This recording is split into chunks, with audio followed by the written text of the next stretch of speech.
नमस्कार मित्र आणि मैत्रिणींनो, तर आज बनवत आहे मी मस्त हॉटेल स्टाईल छोलेची भाजी।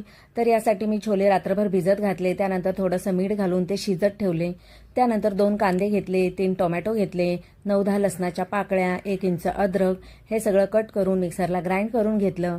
त्यानंतर कढईमध्ये 2.5 चम्मच तेल घेतलं, त्यामध्ये खडे मसाले टाकले, तेजपत्ता, मोठी वेलची, 4 लवंगा, 4 मिरी आणि हे वाटण केलेलं तेही यामध्ये घालून घेतलं। त्यानंतर हळद टाकली, हिंग टाकलं, 3.5 चम्मच टाकला घरचा मसाला, 1 चम्मच टाकली कश्मीरी मिरची पावडर, 1 चम्मच जिरे पावडर, 2 चम्मच धने पावडर, त्यानंतर 1 चम्मच गरम मसाला टाकला। त्यानंतर मग हे छान मसाले फ्राय करून घेतले। तेलामध्ये 2 चम्मच तूप घातलं आणि त्यानंतर छोले शिजले होते, त्यातले थोडेसे छोले आहेत 2 चम्मच, ते मी स्मॅश करून घेतले।